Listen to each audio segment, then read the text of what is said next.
eve of the Tour de France in 2019, and I've got an opportunity to sit down with a good old friend. We've spoken before on the camera, and now it's with great pleasure that I'm talking with Allan Peiper again.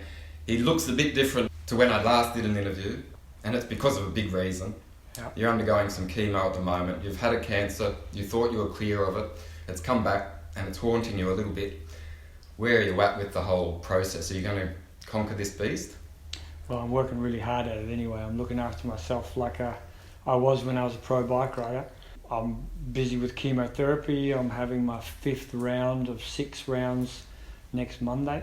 So the last one's on July 29th, the day after the Tour de France finishes. Obviously, I won't be at the Tour de France because of the chemotherapy, but I got early stage metastasis, so that they're doing some upfront treatment to trying to rein it in and get control over it, so we can have some life extension. Basically, it started with a bowel cancer. No, prostate cancer. Prostate cancer, excuse me. And then now it's spread to? It's gone to one of my lungs and a rib on the other side. Okay. Given that what brings us together is bike racing, we've spoken a bit about the treatment and how you're coping with the chemo, and you've told me that probably one of the best things that you've done is to get out on the bike. Can you just talk me through how that works and how you find the energy after having all those chemicals chucked into your body? Yeah, well, the professors at the hospital want me to keep riding my bike 3 to 4 times a week. The goal is that I stimulate the mitochondria in my body. That's like the little motors inside my cells, so that they keep working good. And everybody who rides a bike knows that when you come back from a bike ride, you feel good.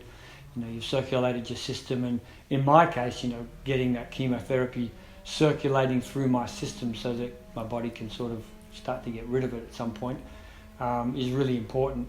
But as you said, I've got to really balance my energy, and I've got a 3-week cycle. The first week is pretty horrific. It's like a chemotherapy storm, and second week is sort of getting back on my feet, and the third week is basically recovery. But this round, day 6, I got on the rollers 2 times 15 minutes, which was really, really tough.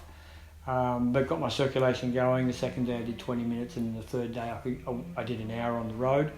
And slowly I can build up from that to an hour and a half or 2 hours, but very, very low level, fat burning level, between 100 and 110 heart rate, which is something really new for me because I was always full gas. And my trainer a long time ago, Peter Brotherton, said, "You won't be any good until you can ride around looking at the birds and the bees."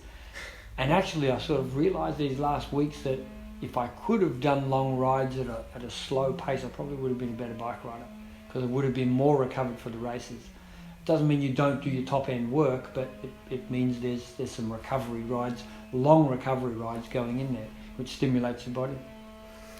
So once a bike rider, always a bike rider. Once a bike racer, always a bike racer. And now you're sort of trying to retrain your thinking. Yeah. And do you find, is time on the bike,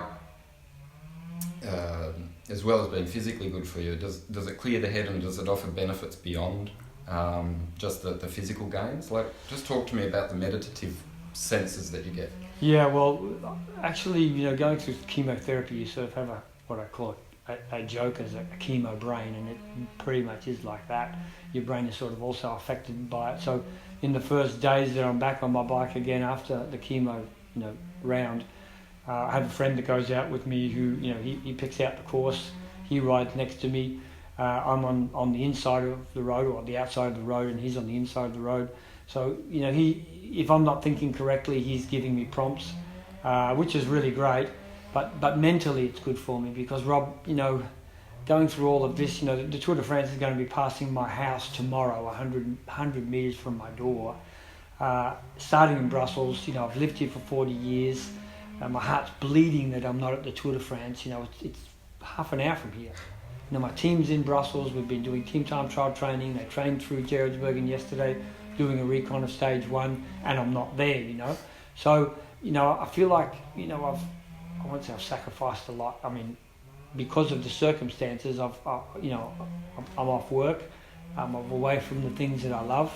There's a lot of turmoil there, and being able to ride my bike is basically the one thing that I can look forward to.